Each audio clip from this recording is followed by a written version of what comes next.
Hi everyone. I believe I'm going to title this video I turned 27.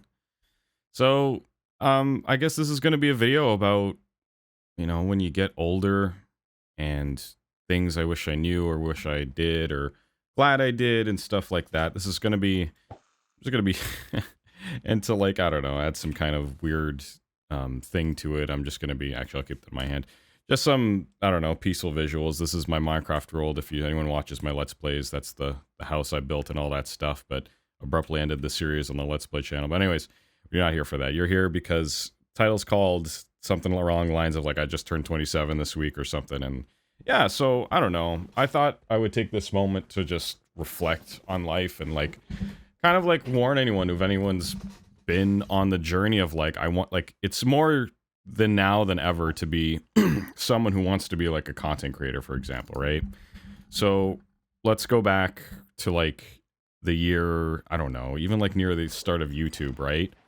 And like back in those days, I was a kid around the age of like 12-ish or something, around the years of 2007, and I was really into watching Call of Duty and Call of Duty commentators at the time. I've said this 100 times to other people.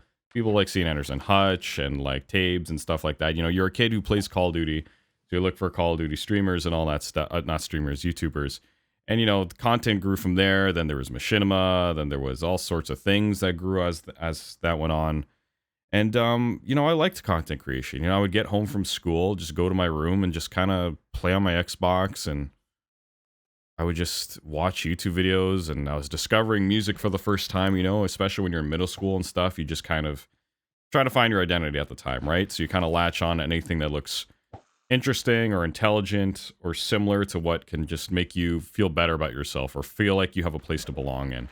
And so for many kids, you play a video game, right? Then you go on YouTube, you search the video game, you find this random guy who's playing it who's really good at it. Then the more you watch him, the more you kind of get attached to the guy. Not attached in like some weird parasocial way, but like in the sense that like here's an adult that's playing a game and he seems good at it. And so it gives me the social validation like, oh, I guess adults can still play video games and that's okay because look at this guy. He's doing it and he's getting successful on it. So I guess it's okay to be an adult and still play video games. And that, of course, as the years have gone on since 2007, that's 16 years ago. That blows my mind. Wow. Anyways, but it really just goes to show how much times have changed and such. But we live in a time in the world where it's just growing more and more for that to be acceptable and such. And like, I don't know if that's a good thing. On one hand, it's good because like we're telling people that like, it's okay to like something and have a hobby. Just, as long as you got your other stuff in order, it's not really a problem, right? If you don't have some sort of, problem with what you're doing, like in the sense that like it's deteriorating your life, like I don't know, maybe you're not hitting the milestones in life you should be hitting, but then that gets muddled in all these sorts of conversations of like what should you do versus what society wants you to do and all that crap. I think I'm not saying something relatable enough at this point because my main point is that I guess for my little story arc here we're talking about is that since I was like 12, then even 17, I would dabble with like wanting to be a Twitch streamer and stuff and not really know what I'm doing, and like I have ADHD and it was scattered all over the place with what the fuck I was doing, and it's just like, it's so, I don't know.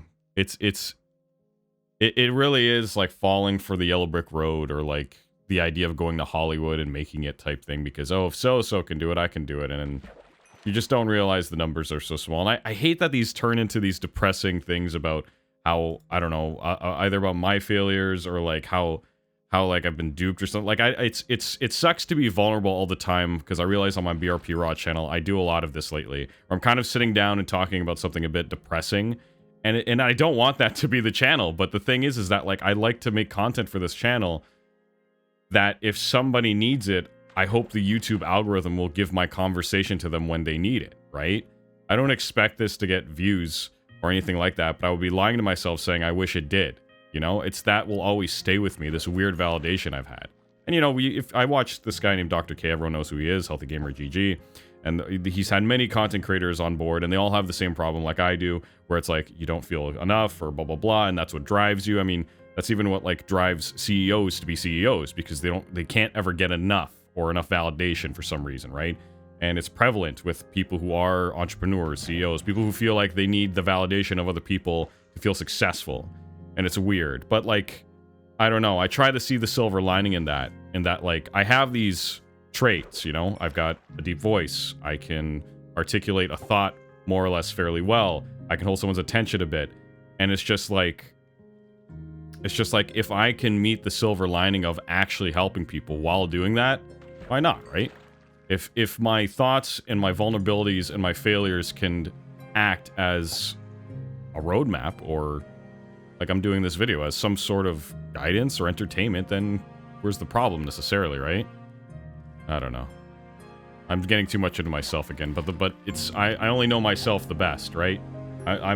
Everyone's only an expert in who they are, but let's get to something a little bit more understandable. So for me to like talk about, so now that I'm 27, and I think the most interesting thing about this whole experience of literally living my life with this perspective, and I guess I'm sharing this because like most people would probably have this perspective that I'm having, right? Like, oh, I want to be just like the people I enjoyed on YouTube or whatever. And let's be frank, the reason why we liked all those things and enjoyed all this content, right? And why people make content for other people nowadays is because it cures the sense of boredom. It cures the sense of loneliness, and it cures the sense of like meaningless almost and aimlessness that most like kids and teenagers have. Like you're a kid or a teenager. What are you gonna do with your life? Like, you just sit in your room to go to school and wait till the next stage, like college or university, and like you're just waiting for the next adult to tell you what to do.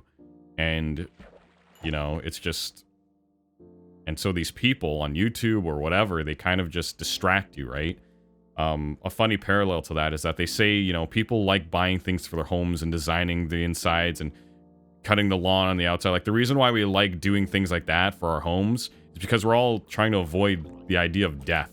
You know, we're just trying to distract ourselves from that one day we're gonna die one day. And so that's, you know, curing boredom, loneliness, and blah, blah, blah. You know, letting the mind sit with its, okay, I'm getting, what's really funny and I like in a cosmic sort of way is that is that I just recently watched a video about how you should dumb down your content to make it more accessible, which is very true, right? If you want more people to see what you're doing, if you want to be more successful, you should dumb down what you do to make more money, to get more people to interact with you, to be successful in that sense, right? And to the artist that's like, do I compromise what I'm creating here to be essentially what some would just call a sellout, right? Would you be a sellout for success? And if you want success, at some point, being a sellout is kind of what you have to do. And the perspective of that has shifted many of the years. Like, before, it was like, oh, this guy has ads on his YouTube video, fucking get him out of here. But now it's like, oh, he's trying to make a living, let him put the ads. And it's just more understandable, a little bit more acceptable that you have to do that. And it more comes from the idea of that, like, you have to let go of your ego and understand that everyone is selfish, even yourself. Like, the streamer only streams because he mainly wants success, validation, or money. Things like that, right? And hopefully actually wants to help people, right? But we got to realize there are these selfish needs underlining all these things. So, and the viewer selfishly wants to be entertained, not feel lonely. It's a transaction, if you will, right? And so a healthy transaction is when both of those people get what they want, trade what they have, and they feel comfortable with it by the end of the day. And nothing's really bad about that, right? But in the end, you have to understand that's what drives everyone and everything. Or else, because if we cared about everyone and listened to everything, we'd go insane and have too much useless information that doesn't actually help us survive in our lives. And by survive, I don't mean just like eating and drinking and having a roof over your head. I mean like reaching your goals in life, what you think is important, what actually matters to you, right? It's like, if I'm trying to be an artist, like traditionally with like drawing and such, I'm only going to pay attention to people on YouTube who are basically teaching how to draw. I'm not going to want to watch Stacy's vlog who lives in Manhattan in a neighborhood nobody cares about. Like, sure, maybe Stacy might be a great person. Maybe she knows something I need to know. Maybe she's a person that actually, like, if I listen to her, it'll make my day better. But I'll never give her the chance or time of day because nothing about her catches me as like, this would help me in my life, right? There's no value I see on the surface. I knew this one woman. She's sadly passed away now, and I won't tell her name or anything, but she was this old woman who, the first time I met her, I was at a doctor's office with a friend, and she goes to that doctor's office a lot, right? And so and my friend was like, "You have to meet this old lady. She's hilarious." And so I'm like, "What do you mean?" So I meet her, and she's like this very short old lady, whatever, very old, but like, you know, can still hold a conversation and blah blah blah and all that stuff. She's all there mentally, and and she does this trick where she gets a cigarette filter and does this whole shebang where like. You know what? Even before that, she did this. It was basically a dirty joke, but before that, the way she said hi to me is just, "Oh, hey, how you doing?" And she grabs my nutsack, for lack of a better term. She grabs my privates, and I'm like, "Oh, hello, old lady who just molested me."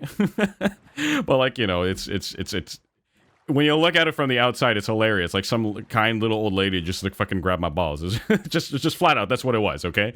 And that was the person she was. She was the dirty old lady as people saw her, but she was funny. She was kind. And she always had like dirty jokes. And the whole cigarette filter I was trying to explain was that like she'd make you hold a cigarette filter. She'd get it wet in the sink or something. And you'd shake in your hand and then you open it. And it's like some whole joke about like you just came in your hand basically. Cause the filter turns into like this white like liquid. It's just funny. Okay. And so the thing is, we would actually visit her later on, where she was living around the end of her years, and it was at like one of her family members' house. And and when I go in her room, she actually showed us like this newspaper article from like 1960 something or 70 something, a really old newspaper article where she used to be a nurse somewhere, and she was on the front page because she caught a guy trying to like break in or steal stuff, and she was the hero of the day, and she stopped the guy breaking in. And you know what?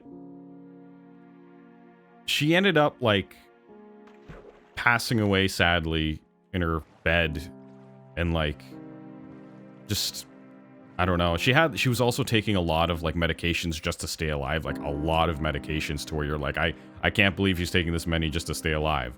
And you know, when I found out the news that she passed away, it just made me think about all the things that were memorable about her. And you know, she was such like a nice, good person. And I guess what I learned from her is that like people don't care about you unless like there's some selfish kind of thing to it, right? Some kind of value people can extract from you, which is a shame because a human life has passed away and all we cared about at the time was like the funny, quirky, unique things that like, oh, let me tell so-and-so about you because you make dirty jokes. Like it's sad that like the only way she got people's attention was that she had to play this character, which she played well, and I assume she enjoyed in terms of like making people laugh, right? But it's sad that we just don't care about human beings for the sake of it. You know what I mean? It's sad that we have to have a hook, have a reason, have a gain out of it. And like I said, there's two sides to that coin. One side, it's sad because you think human compassion would prevail. On the other side, if we had human compassion for everyone, then we'd go insane and be filled with useless information, right? It's just like nothing that would actually help us in life or make what little time we have on this earth as useful as we can make it by listening to those we choose is useful to us in terms of survival towards our goals, our lives, and etc., etc.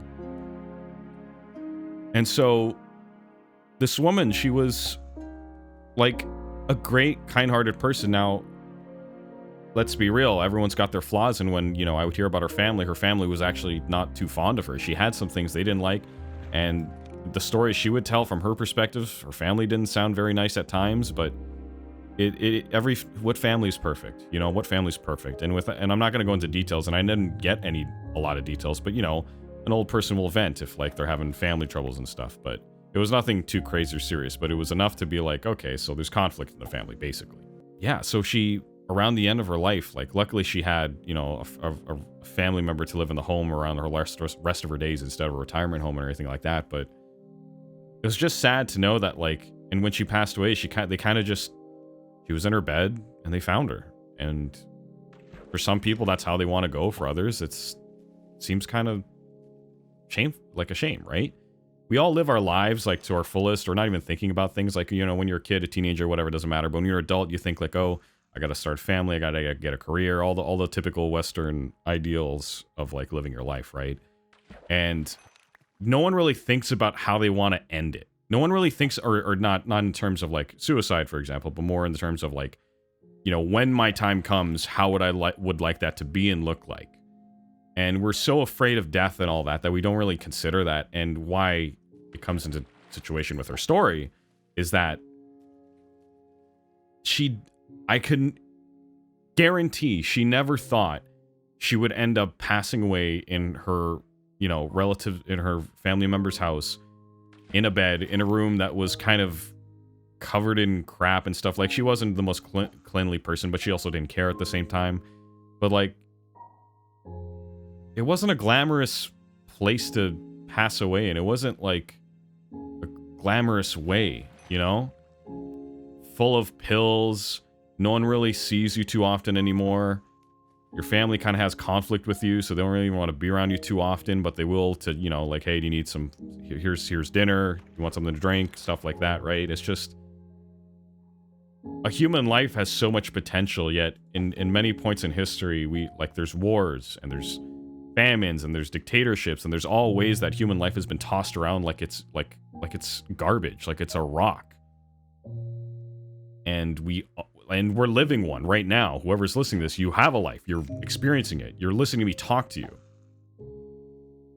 And it's strange how we choose to spend that time and how others choose to like deal with other people's lives. In terms of like war, how others can just throw some lives away to make theirs better, you know?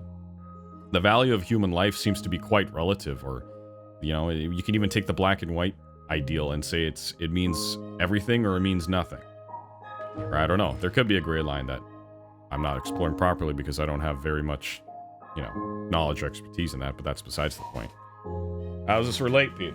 How does this relate to this whole you're turning 27 thing? Well, I've been trying to do well on Twitch and stuff for many years, about 10 years if I'm going to be real. I hate saying that number, but it is what it is. And so when I put this woman's life into perspective, and then even recently, like, God bless this guy I just met on my Twitch streams. I've been playing Half-Life 2 recently, and there's this guy who showed up on Twitch streams, and he told me he had a terminal illness, which is just, you know, awful to hear. And, you know, I tried sharing some, and he was talking about how he needed to, like, get his stuff in order before he passes away, in terms of, like, his father will actually, sadly, outlive him. And he was talking about how he had to, like, empty out his, like, stuff before he goes away because he doesn't want his old, fragile father to fucking deal with his crap after he's gone. Which is funny because I told how briefly how my father passed away of cancer like 3 years ago, around 2020. And that's exactly what happened with us. He was somewhat of a hoarder, and we just have a lot of his stuff. Now, we organize it over the years and stuff, but we've just been putting off getting rid of it or selling it or putting what's valuable away. It's just, it's overwhelming. We literally have so many things for my father. And, you know, and so the time frame is what puts it all into perspective. Like, what will you do with that time? And I was thinking yesterday at work, even thinking about some of this stuff. I was like, if I had a day to live, what would I want to do in my last moments? If I had a week to live, what would I want to do with my last moments? If I had a month, and all that shifts things in the priority order. Now, I'm not going to tell you that I know I've really thought it out. It was just a passing thought. I've thought of this before. I already forgot what my answers were, and that's the funny thing. Like, we can think of such serious things in life, but we just forget, and we just move on because we're creatures of behavior, and I don't know. I mean, we evolved from monkeys, for crying out loud. We just eat, poop, and mate. That's all we really do, right? And so to play these mental gymnastics to distract us from life's end is just all we really do in the meantime, right? And I know that's kind of a cynical perspective, but I don't mean it to sound that way. What I'm saying is that, like, you know, we've all been to some dark places in our lives, and I've hit rock bottom quite a few times, not to the degree of like someone who's like, let's say, I don't know, alcoholic or a drug addict. I haven't hit that kind of rock bottom, but my own personal rock bottom quite a few times. And I believe we all do at some point, and I think that's somewhat necessary to understand the lengths of which your human life and nature and who you are as a person, just to understand how deep you go or how far down you go. Deep would imply like something to be, I mean, yeah, there is something to find at rock bottom, but like, you know what I mean. Anyways. Yeah, it puts time into perspective, hearing the story of this person who has the terminal illness, to talk about the woman I just mentioned who only got attention through people, you know, with her dirty jokes, sadly, and the only way she got people to notice her or talk to her or care about her was through these gimmicks and these hooks, and it's sad. It's sad that this is the economics of human life. But, you know, that's life. It is the way it is, and this is how we're wired. And again, the two sides to the coin thing. So I'm not going to try and repeat myself too much with that point. But yeah, back to me. So it made me go into thinking, like, you know, as I'm saying, like, I want to hit the stages in my life with, like, you know, getting married eventually, having a family, having maybe grandkids at some point, you know, and like having a house and having maybe 2 properties and making sure my kids are well off and blah, blah, blah, blah, blah, blah. It's like there are all these stages in life we're all trying to hit because it seems like that's what you should do, right? And, you know, I believe you should explore and listen to many perspectives, and there's definitely way more perspectives I can learn in life if I explored the world and talked to people that way. But all I got right now is YouTube, and that's pretty good compared to most people in history who've had almost nothing to go off of except for the people in their house and the village they lived in all their lives, right? The town they were born, the hick town they were born in and they died in. So, yeah. So, back to me with the whole Twitch and YouTube and contents thing. It's like, why do I want to do it? I don't know. I had a problem with validation growing up, and so, like, I wanted that, I guess, because, and if I was funny at the same time, why not? Create that transaction thing I was talking about earlier. And so lately, I don't know, many years of your life as a kid, as a teenager, it's good to waste time because you have the freedom to, but it's good to also understand, I don't know, it's funny. It's, again, the paradox of waste, like, do you want to be a ignorant teenager and waste time and have the freedom of that? Or do you want to use that time well, but then you don't have the experience of wasting your time freely, right? It's a weird paradox, but, like, I guess what I'm going to say is that I've gotten sick of, like, playing the same games over and over and blah, blah, blah. I do gravitate to some of my old games all the time, but I truly believe I've started to shift away from that and actually try to experience all the games I never got to play and all that stuff. And, like, makes me wonder why. Like, why? And what's also funny, what puts this into perspective is that I watched recently this video from this guy who, it was called, like, the dark side of Sonic YouTubers and, like, or the dark age. And it was, like, just talking about, like the worst guys on YouTube who were, like, Sonic fanatics. And it goes from, like, a guy who would, like, literally live his life in diapers off camera and then, like, talk about Sonic on YouTube. And then this other guy who would, you know, like, make a top 10 of, like, the hottest Sonic characters and stuff, and, like, whatever, right? And it just makes me think about, like, I'm pretty well obsessed with video games and stuff, right? And it's like, what separates my need to play all these video games before my next stage in life comes where I have kids and more heavier responsibilities where I have to stop that for the most part? Not to a complete halt, maybe I could play a little bit every now and then, but, like, definitely wouldn't be able to, like, Twitch stream a long time and, like, play like I'm trying to do, where I'm doing a whole Let's Play now and playing all these games and stuff. And it's like what really separates me from that kind of obsession, that kind of delusion? And I guess what would be is that I'm trying to rationalize it right now, and it's like they're both situations where I want to experience these things that are somewhat meaningless, right? In the grand scheme of things. But then, I don't know, then you can get philosophical and do that with anything, really. You get fucking, like, I don't know, I could be obsessed with cooking, but in the grand scheme of things, we're all gonna die. What does that matter? And it's just like, I don't know. And then some could argue, like, it's the joy you get out of cooking, or the joy you can spread with cooking as, like, feeding someone's stomach. Like, it's weird how we try to, like, measure the value of the time we're spending on this earth through these weird things. And it's like, technically, the love that a cringe, as you would say, fucking Sonic fan, the love they get out of that is almost no different than the love I would get out of, like, loving, like, someone truly in a relationship. Yet we see it differently from the outside perspective and the useful perspective. I guess the main difference is that, like, we just know one will lead to a human connection and one goes deeper than that. If I'm going to use a relationship, it's kind of an unfair comparison here, a human relationship versus the love for a video game character you're obsessed with or something, right?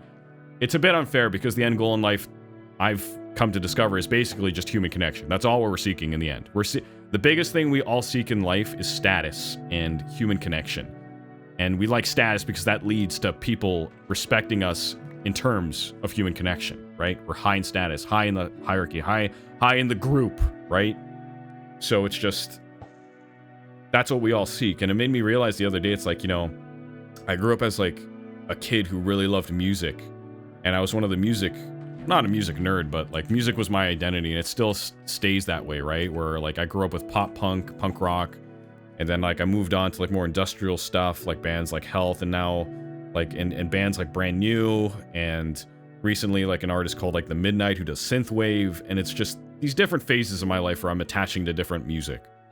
And I'd like to talk about that one day. I'm always afraid to talk about that on this channel because of the fact that like I don't want to scare some viewers away by all of a sudden talking about music they don't care about. But like you see, it's like I gotta not care about the numbers, blah blah blah blah blah. Anyways, I'm going too far down a rabbit hole. My point with the whole music thing was that like I grew up being a music kid, and I would listen to music, and like bands like Rise Against would teach me things about music, like wow, like a song could be more than just really cool song. It could like tell a story. It could have a meaning behind it. It could have a life lesson you're trying to pass on to someone through music. Like it could be more than that. It's like, it's amazing is what they taught me with their lyrics. And like another band like Billy Talent, I really like. They're a Canadian pop punk band, and like what they've taught me, it's like, I've talked about this 100 times, and I'm trying not to bore people with this, but the point being is that I didn't understand why other kids, and sometimes I would be on the school bus and talk to like, what I noticed funny enough is this is what happened with girls sometimes, more often than guys, is that like, people would just not have any association with music. I'll be like, oh, what music you like to? And be like, I just listen to whatever's on the radio. Like, how do you not have a connection to music? It's one of the most fundamental things about being a human being. It's such an ascending experience. I would even compare to like drugs. I've like, okay, well, personally, I've never done drugs, but like, it basically puts you in a higher mental state that you can't while sober, you know? So when you're really into it, like, and so it would blow my mind when some people would just not listen to music. And then it make me think that, well, my dad was really into music, so that's why I got into music, right? It's that validation again, that status. My dad loved classic rock. We had all these guitars around the house, right? And so in my eyes and in my world, being good at guitar, or like mainly being good with what you listen to in music or enjoy music or having music in the home, was a status grower. And in the eyes and the authority figure of your father or your parents, right? It's when you're growing up, that's all you care about is like pleasing your parents for the most part, right? Being seen as someone who's makes them proud, right? Someone who's good enough in their eyes. They're the gods of your world until you hit a certain age, and then you just, you know, turn into a teenager. You don't care about them as much, and you just, you know, you live your own life type thing, right? Or you idolize people online or other role models, assuming you get a role model, and please God, I hope you do. Everyone, like what essentially gets me, when I think back in my youth, when I was going through really tough times, and throughout my youth from the age of like 17 to 27, 10 years now, I guess. Yeah, so it's kind of good I'm making this video, a 10-year kind of reflection type thing. Because I've had a lot of traumatic experiences in my life. I've had a lot of horrible experiences in my life, but I also had a lot of good ones. But what really grounded me after those horrible experiences, what really brought me out of those dark places, was knowing that there was a role model or someone out there who got to the other end. And I think that's what really separates, like, people who just fall into the abyss and those who just who understand they're in an abyss, right? Or understand there's an abyss and that you don't have to fall, you can swim upwards. And I realize I'm still kind of, basically what I'm saying is that if you don't have a role model in life, you have no direction, you have no purpose, especially as a teenager, so therefore you kind of cling to whatever is the closest status builder in your life. And what that is, and what I realized with the whole music thing is I was into like the punk rock music that had meaning behind the lyrics, right? And then so I was like, why would kids be into stupid rap and blah blah blah? And of course I would be tolerant of music. I at first I'd be like, what? This is music, stupid, blah blah blah. Even before that, I used to think punk rock was like metal sometimes. I would listen to. I remember one time my friend, he never forgets this. I didn't even remember I did this to him, but like Billy Talent ended up becoming one of my favorite bands. Before that, my friend played. They weren't. But my friend played one of their biggest songs, Devil in a Midnight Mass, which I was like, ugh. Apparently what I said was, ooh, what's this metal crap or something? And that really offended him. Never forgot that. And the thing is with kids, when they're vulnerable and they show things they love, you really don't forget when someone shits on it, right? You just don't forget about those moments, right? And I did that to him, sadly.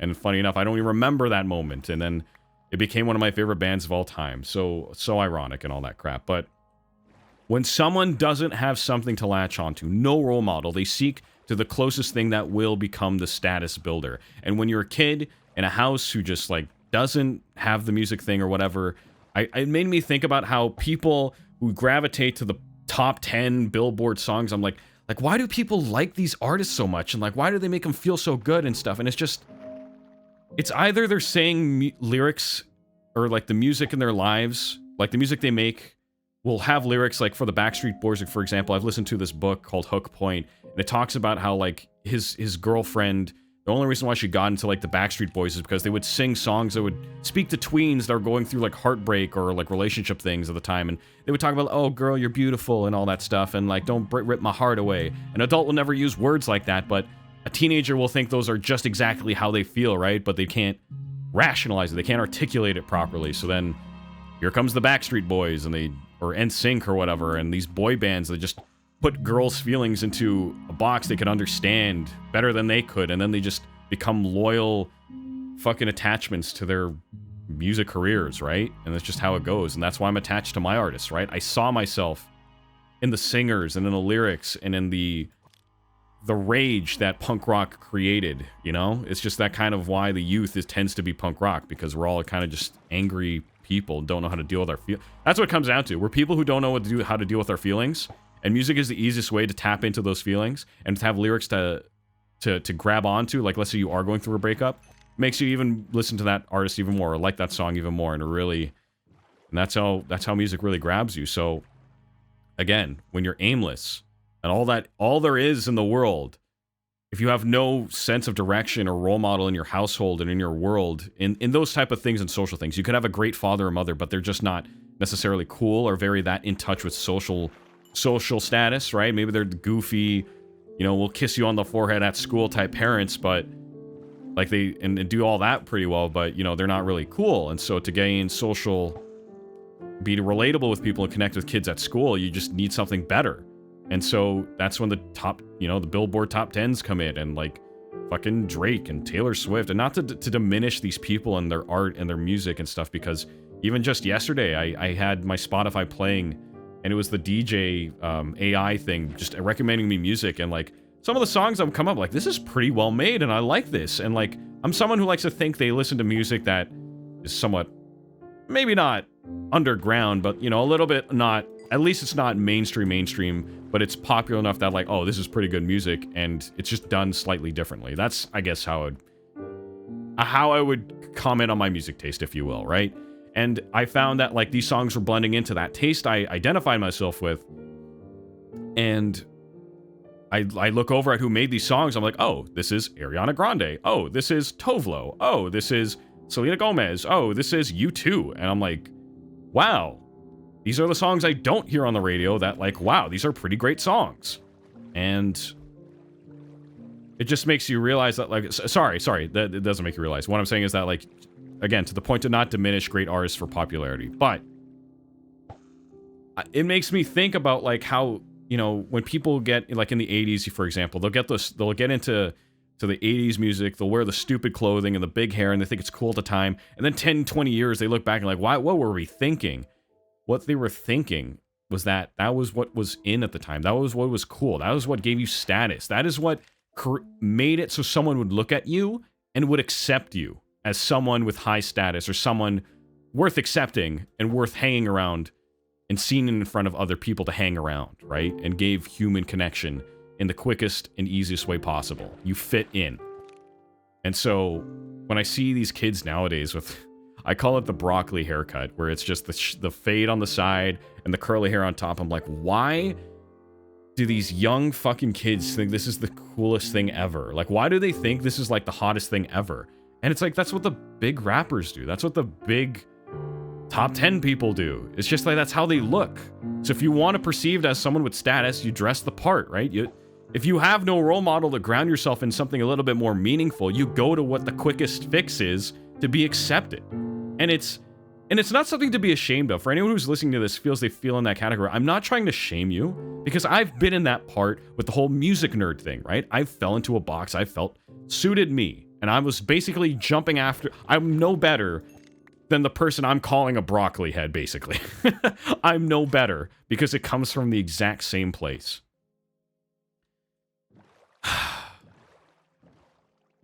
Let's just take a breather for a moment, right? So I'm 27, and so all this perspective, right? Let's go back to the video game thing. Let's go back to the why I even want to play all these video game things. And it's just, you know, when I was comparing myself to the cringy Sonic guy or whatever on YouTube or any of them, It's just like, it's probably going to be like 3 or 5 years before I get married, settle down, have some kids, and the next phase of my life starts, right? And it's like, how do I want to spend those years? And I've basically chosen that, like, I would at least want to try and, because I know I have objectively things that could be useful to people who want to hear me in an entertaining way or some sort of form like that, right? I have these assets. Objectively, I know I could do well. It's just a matter of doing it in a way that's appealing to the masses, and I struggle with that immensely. So, as my compromise, I kind of just decided, you know what? If I'm going to compromise, and I don't mean this in a bad way, I mean, if I'm going to do this, where I'm doing something for other people, like how the old woman would tell the dirty jokes to get people to listen to her and give them some comedy in return, you know? It's like, or how the artist compromises his art to make a song that's kind of, you know, like even Blink-182, that song First Date or All the Small Things, they're all easy songs they did out of spite of the fans and the industry. Like, hey, I can make a stupid pop song that's going to make millions, watch. And then it actually brings so much joy to people. And it's just like, it's just how the world works. It's just how it is, right? And so how I make my most, I guess maybe I just have a problem with ego, but again, this is my least compromised form of compromise of ego, I guess you can call it, but like in a good way. Again, whoever's listening to this, trust me, in the next couple of months from the point of this video, everything is coming from a good place and a good heart, and I genuinely love doing it, and it happens to make good content. Like, just don't think I'm compromising for the sake of money and value and all that stuff. Obviously, that's a part, but it is not the main reason. You can tell in the voice when I'm going to make my content in my videos that I'm genuinely enjoying my experience playing these games and experiencing, this is the other side to it, how I take it is that I'm going to be playing games that I didn't play as I was growing up. Some that are favorites to some of my followers who've been here a long time, and so as a thank you to them, I'm finally playing the games they've always wanted to see me play. And so what it ends up becoming is that I engross myself into their world, their video games, the ones I didn't play, as a thank you, as to like combine, you know, I'm funny and they enjoy following me and my content with a game they really love, giving them a bit better as a thank you, right? And I want to do that before I move on to the next phase of my life where I probably can't stream this much anymore and all that crap. And I can still experience the games I always wanted to try and see what I missed out on. And to experience someone else's world that they're passionate about is also another beautiful thing, because I imagine throughout when I'm about to do this, I'm going to be having people in my chat talking about like, oh, you should do this or don't do this. And like they'll, I don't know, maybe they'll set me up for a prank like, oh, you should tell that guy, this dialogue line in Skyrim, and then like I do it, and then like I didn't know that it causes this whole like dragon fight or something, and it's like a big prank they did on me, and only chat knew and I didn't. And it's like, you know, I get engrossed in the world they loved and it was so meaningful to them. And it's almost like I'm looking past the gimmick, you know, when I do that, you know? It's like if I met the old woman and I just decided that day, like, I'm gonna push myself a little, go past my human instinct, and just gonna talk to this woman and talk about her and talk to her about anything she wants. Put myself aside for a minute and just see what her world is like. And I guess that's what I'm doing with this, in a literal sense with the video games. Like, their world growing up were these video games such as Fallout or Skyrim or whatever have you, right? And so for me to dive into their worlds selfishly, sorry.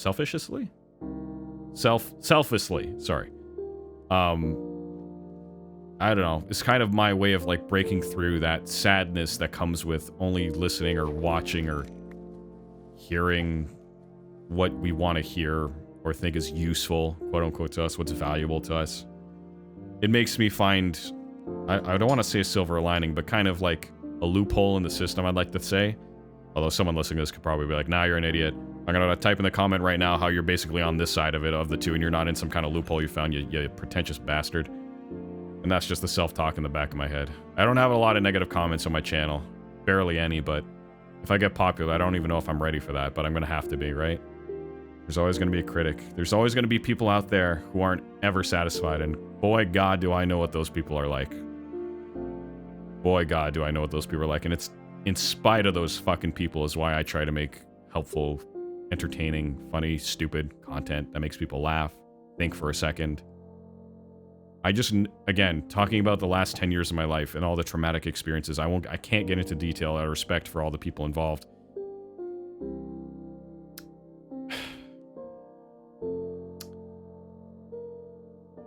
It just makes me realize how shitty someone can make someone else's life and how shitty the world can be.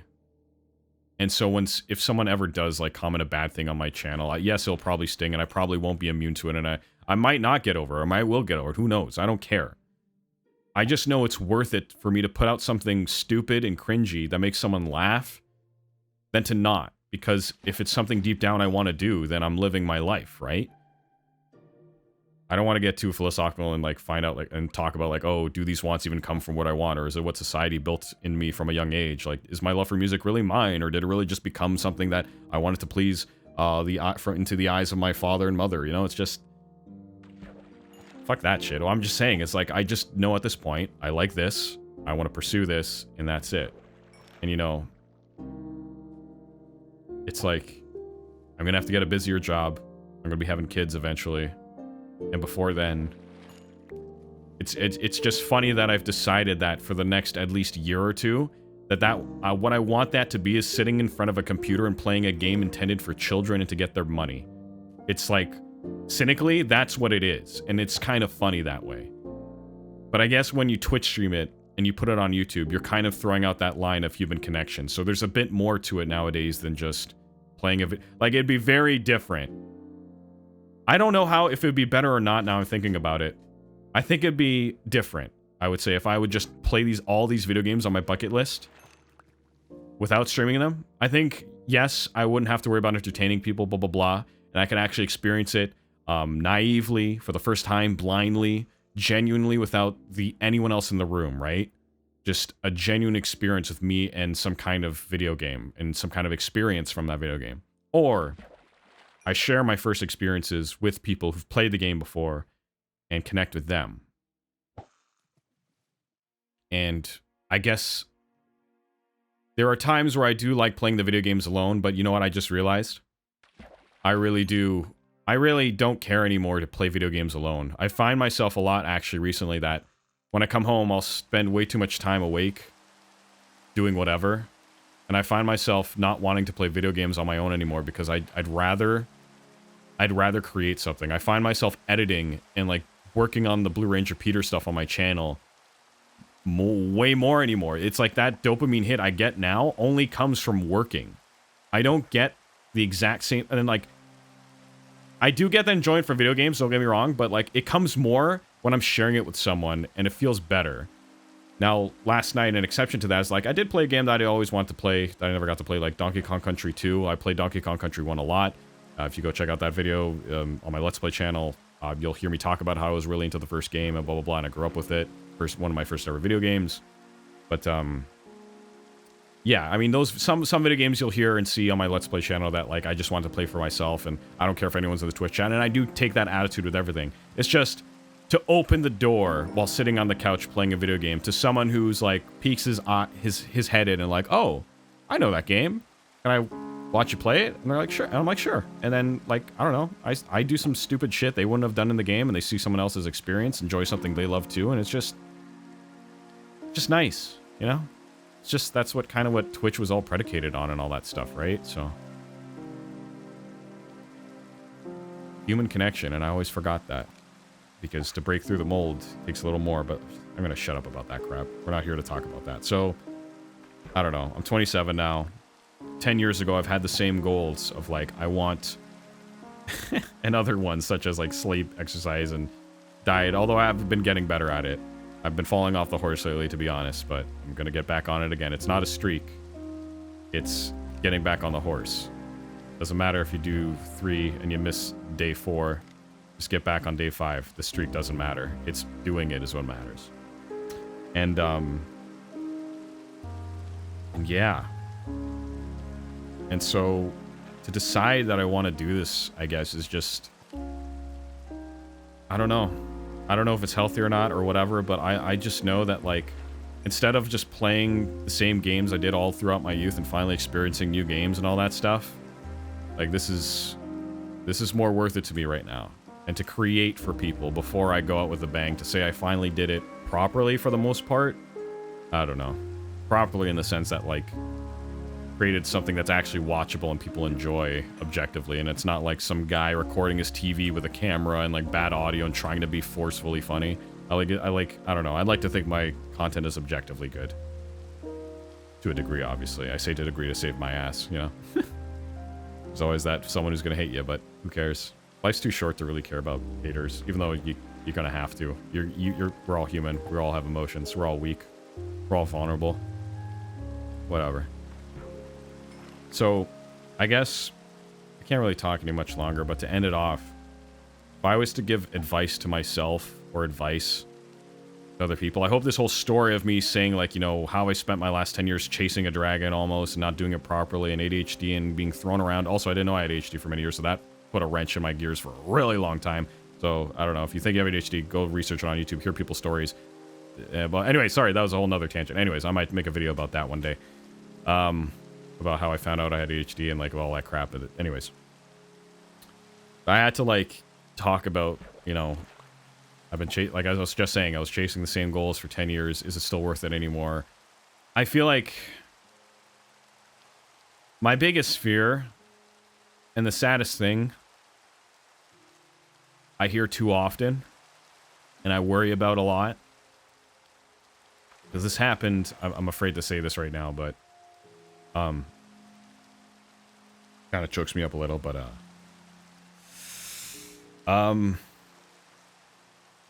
when my dad died of cancer,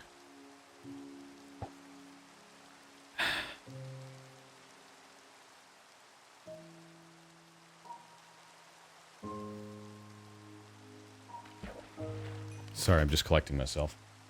The main thing I took out of that was that he was a smart guy. He was good at guitar. He was in music. He played a lot. He was a very funny person, very great with stories. And many jobs in his life to support his family. Really smart guy, but... he was, sadly, what people would always tell him, he was wasted potential. Like, he was insanely smart and creative and capable.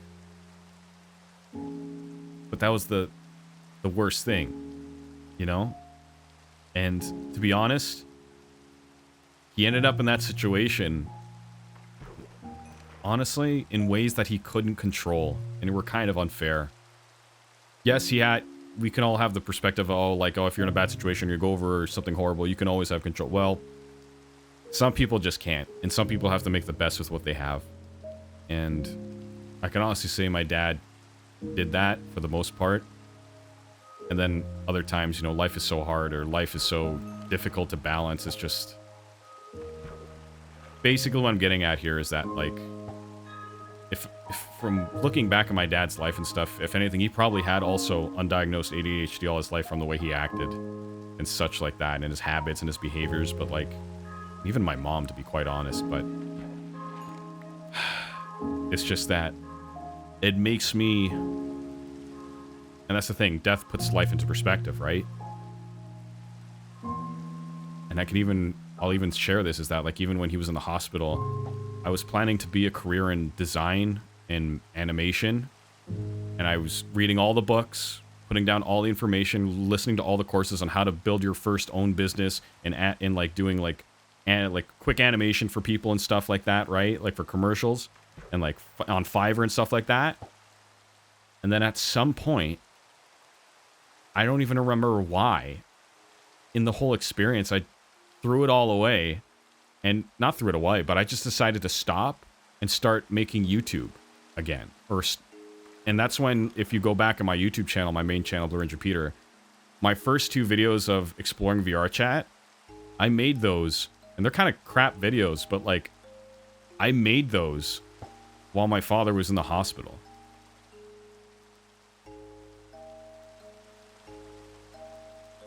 And here I am now, with all these skills of editing and, you know, a bit of voice acting, with doing all these voices and impressions, and, like, recording and understanding volume levels and what people want and how to tell a story and blah, blah, blah, blah, blah, blah, blah, blah, blah. I've acquired all these skills in the chase of the dragon. The pursuit of something that seems impossible. And over the years, it makes it harder because you see all these people who are objectively, and people will say, like, and I'm saying this from my experience, from people who watch me and other people, they'll be like, dude, you're good. Don't worry, keep at it. And then, like, you see other people who are making garbage content, but they do one thing better. They know how to make content that gets eyes or what. Okay, but that's not the point. My point is that I didn't want to be wasted potential. To honor my dad, I would at least want to try, right? And it's weird how it all comes full circle to that whole status thing, or like in the eyes of the father, in the eyes of the parents type thing, you know? It's kind of weird. We almost don't get out of that. Some people more than others, if their parents were, you know, God forbid, abusive or anything like that, to not want to have that complex. Or maybe psychologists will tell us that we have that complex regardless, you know, even if it's unhealthy. But, you know, I guess that's what I'm saying is, what I'm realizing as I'm talking out loud and thinking out loud is that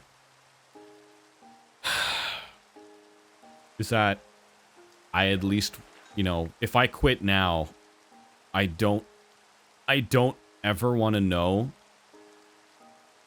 I don't ever not want to know what could have been.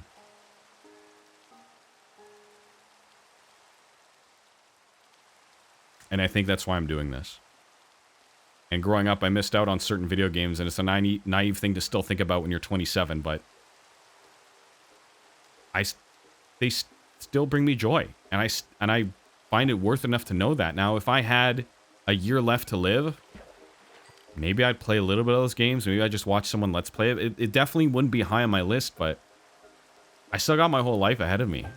I still have a couple of years before I have to be not Mr. Serious. I mean, you could be fun with kids and stuff and a family and all that stuff, but yeah, I want to still do it because, like, yeah, if I had only a year or something, I don't even know what I would do or whatever. And you know, you always think about that question, like, oh, if you had all the money in the world and you couldn't fail, what would you do? Someone asked me that the other day, and I was like, or asked them, and then they asked me what my answer would be, and what my life mission is that ever since I was a kid, and I still hold true to this, and when I look back on it, I still want to hold it as a reflective review, like, oh, is this something in my youth that was naive, or is this actually still a belief or a value or a goal that I should hold on to now that I have the perspective as a full-grown adult? And yes, I believe I should. And that's not, and you know, when we grow up as kids, we think like, oh, I like video games, I'll be a video game developer. I like movies, I want to make movies. Naive, stupid. That's not what I mean. What I came to the realization was that, I think I came to this realization around the age of 17, maybe 20, was that I just want, actually no, I came up with it when 17. Because it started with my love for animating things for music videos. Because I loved putting words, because I loved meaning in music so much, I wanted people to see it. So I thought if I made very good lyric videos with great animation and great flow and feel, that like it would get people into the lyrics more and catch people, right? With, you know? So from that, I learned my main objective in life, and I still carry that with the Twitch stuff and YouTube, is just that I want to make someone feel something memorable, I guess, or something worth feeling, whether it's sadness, a good sadness, or whatever, a touching sadness, a thought-provoking a moment, a laugh, a cheap laugh even. I just want to be the person who makes someone feel something memorable, I guess. I use the word memorable, and I wonder, is that based in some insecurity I have with validation? Is that based in status and all that crap? I guess it is, but does it matter? I really don't care at this point. This long in the conversation, this long in the thought process, I really don't care. All I know, like, I have this disgusted look on my face. Like, I really don't care. And when I say that, like, the words, I don't care. It really doesn't fucking matter to me. What I care about is just making people's day better.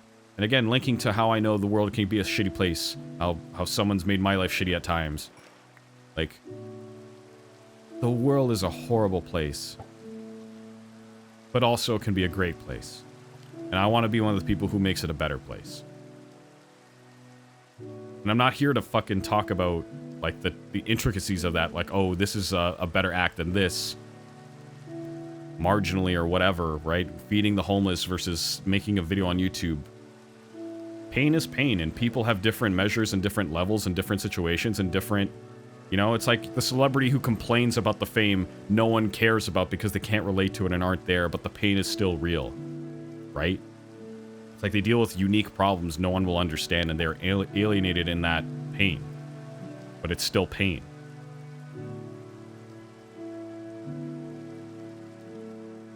I guess if I were to give advice to anyone who's 17 right now, I guess what I would tell you along the roadmap of being 27, one little tidbit is that your brain doesn't fully develop until you're like 24, 25. Just know that. If life doesn't make sense and everything's a hell, just know until you're that age, you don't have the mental tools to deal with it. Just believe me in that. If I were to give advice to myself all those years ago about the Twitch stuff and stuff, I would say, or the content creation stuff, I would say, I want to say keep going, because here I am still doing it. But, yeah, you know what? The advice I would give would be, and this great artist, Beeple, or some might not think he's a great artist, but the guy who makes art every day, his mantra was, make art, shut the fuck up, and keep making art. Don't even look at, like, if it did well. Who cares? You're here to make art. Keep making art. And that's the attitude you need to have. Now, we're human. We're going to look at the analytics. We're fucking going to get trapped by that for sure. But do your best. Keep your head down and keep going. Because you will build the skills, and you will get in a better place, and you will get better at it, and you will see results slowly. But the faster you keep your head, the longer you keep your head down without looking up at the numbers and the bullshit, the faster you'll get there. The faster you'll, and to do it and never have expectation. All those streams and all those videos I made, and then like I would go into a slump like, oh, this didn't go viral, or this didn't blah, blah, blah. That sad seek of validation that fell on its face. You don't, that's not what is going to be sustainable and all that crap. Okay, now I feel like I'm beating a dead horse with advice everyone's heard, but I'm just trying to be real with myself, my past self, I guess. Just, I would tell myself that just create what you truly enjoy, keep your head down, and keep going. Because life is too short to do what other people want all the time. I almost don't believe that advice, because there's always like this whole conversation about compromise and doing something that attracts people. I'm having quite a conflict in my brain about what advice I give. I guess I still don't know, maybe. I don't know. I guess the advice on top of that would be, you need to throw your ego out the window and understand the principle way better of do things for others and not for yourself. People won't care about you, and that's okay. As long as you're giving something they need or want, it's good enough. And to anyone who's lost in life, not sure what to do with their lives, or is 17 or 20 or whatever,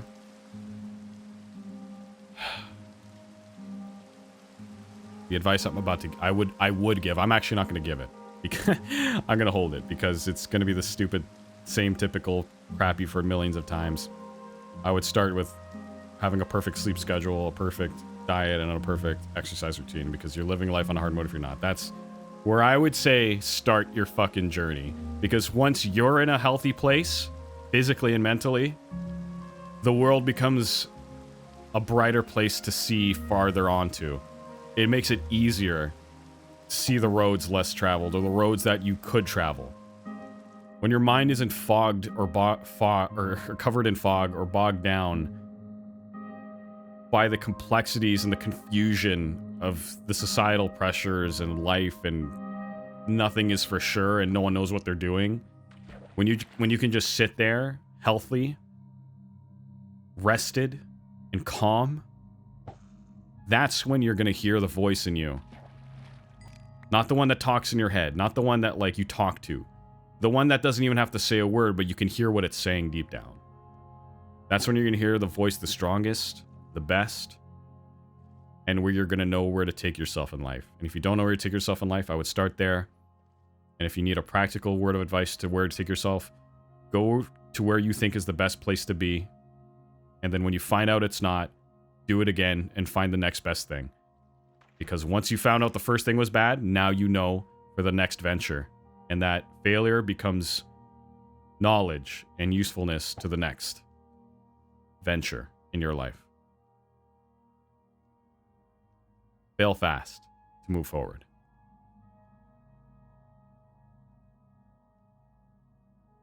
That's about it. That's about it. So what am I going to do? I'm going to keep making videos, keep streaming, keep playing games, have fun with my community, and then settle down with a family one day. Could have I ventured off and what if I spent the 10 years becoming an animator and venturing off that way?